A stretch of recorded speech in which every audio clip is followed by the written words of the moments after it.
ಭಾವ, SP ಅವರು doctor ಅವ್ರು ಹೇಳಿದ್ ನೋಡಿದ್ರೆ ನಂಗೆ ಯಾಕೋ ಸಿದ್ದು ಅವ್ರು ಒಬ್ರಿಂದ ಈ ಆಕ್ಸಿಡೆಂಟ್ ಆಗಿದೆ ಅಂತ ಅನ್ನಿಸ್ತಿಲ್ಲ. ಈ ಆಕ್ಸಿಡೆಂಟ್ ಹಿಂದೆ ಯಾರ್ದೋ ಕೈವಾಡ ಇದೆ ಅಂತ ಅನ್ನಿಸ್ತಿದೆ. ನನಗೂ ಹಂಗೆ ಅನ್ನಿಸ್ತದೆ ಕಣವ. ಅಪ್ಪಯ್ಯ ಹೇಳಿದ್ದು, ಸಿದ್ದು ಹೇಳಿದ್ದೆಲ್ಲ ಕೇಳ್ತಾ ಇದ್ರೆ ಇದರಲ್ಲಿ ಅವ್ರ ಪಾತ್ರ ಕಮ್ಮಿ ಇದೆ ಅಂತ ಅನ್ನಿಸ್ತದೆ. ಯಾರೋ ಬೇಕು ಅಂತ ಈ ಆಕ್ಸಿಡೆಂಟ್ ಮಾಡಿಸೋರೆ ಅಂತ ನಂಗೆ ಅನ್ನಿಸ್ತದೆ ಕಣವ. ಆದ್ರೆ ಯಾಕೆ ಇದನ್ನು ಮಾಡಿದ್ರು ಅನ್ನೋದೇ ನನಗೆ ಗೊತ್ತಾಯ್ತಲ್ಲ ಕಣವ. ಒಂದು ದುಡ್ಡುಗೋಸ್ಕರ, ಇಲ್ಲದೆ ಹೋದ್ರೆ ಸಿದ್ದು ಅವ್ರ ಬೆಳವಣಿಗೆ ನೋಡೋಕ್ಕಾಗದೆ ಯಾರಾದರೂ ಹೀಗೆ ಮಾಡಿಸಿರ್ಬೋದು ಅಂತ ಅನ್ನಿಸ್ತಿದೆ ಭಾವ.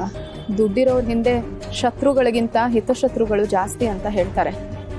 ಆದರೆ ಅವ್ರನ್ನ ಹೇಗೆ ಕಂಡು ಹಿಡಿಯೋದು ಅಂತಾನೆ ಗೊತ್ತಾಗ್ತಿಲ್ಲ. ಎಲ್ಲಿ ಬಿಡವ, ಇದನ್ನೆಲ್ಲ ಯೋಚನೆ ಮಾಡಿ ನಿಮ್ಮ ಮನ್ಸಿಗೆ ಯಾಕೆ ಆಯಾಸ ಮಾಡ್ಕತ್ತೀರಿ? ನಮ್ಮ ಸಿದ್ದು ತಪ್ಪೇ ಮಾಡಿಲ್ಲ ಅಂತ ಇದ್ರೆ ಅವ್ನ ಆಚೆ ಕರ್ಕೊಬರಕ್ಕೆ ಆ ದೇವರೇ ದಾರಿ ತೋರಿಸ್ತಾನೆ. ಹೊರಗಿನವ್ರು ಏನೇ ಹೇಳಿದ್ರು ಪರವಾಗಿಲ್ಲ ಭಾವ, ಆದರೆ ನಮ್ಮನೆಯವರೇ ನನಗೆ ಬೆರಳು ತೋರಿಸ್ತಾ ಇದ್ದಾರಲ್ಲ. ಮೊದಲೇ ಜಾತಕ ಸರಿ ಇಲ್ಲ ಅಂತ ಆಡ್ಕೋತಿದ್ರು, ಈಗ ನನ್ನ ಕಾಲ್ ಗುಣ ಸರಿ ಇಲ್ಲ ಅಂತ ಹೇಳ್ತಿದ್ದಾರೆ. ಈ ಮನೇಲಿ ನಾನು ಯಾವಾಗ ಕಾಲಿಟ್ನೋ ಆವಾಗ್ಲಿಂದ ಏನಾದರೂ ಒಂದು ಸಮಸ್ಯೆ ಆಗ್ತಾನೆ ಇದೆ ಅಂತ ಹೇಳ್ತಿದ್ದಾರೆ. ಅವ್ರ ಬಾಯಿ ಮುಚ್ಚಕ್ಕಾದ್ರೂ ನಾನು ಸಿದ್ದು ಅವ್ರನ್ನ ಹೊರಗೆ ಕರ್ಕೊಂಡ್ ಬರಲೇಬೇಕು.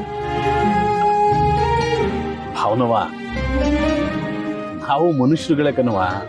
ಈ ಜಾತಕ ಕಾಲ್ಗುಣ ಅದು ಇದು ಅಂತ ಮಾಡ್ಕೊಂಡ್ ಕೂತಿರೋದು, ನೆಮ್ಮದಿ ಹಾಳು ಮಾಡ್ಕೊಂಡಿರೋದು.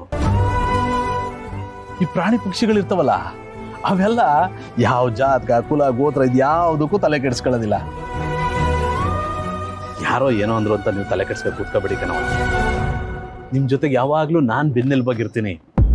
ನಾವಿಬ್ರು ಸೇರಿ ಸಿದ್ದುನ ಆಚೆ ಕರ್ಕೊಬರಮ್ಮ, ಸರಿಯೇ? ನೀವೊಬ್ರು ಇಲ್ಲದೆ ಹೋಗಿದ್ದಿದ್ರೆ ನನ್ನ ಸ್ಥಿತಿ ಏನಾಗ್ತಿತ್ತೋ ಏನು.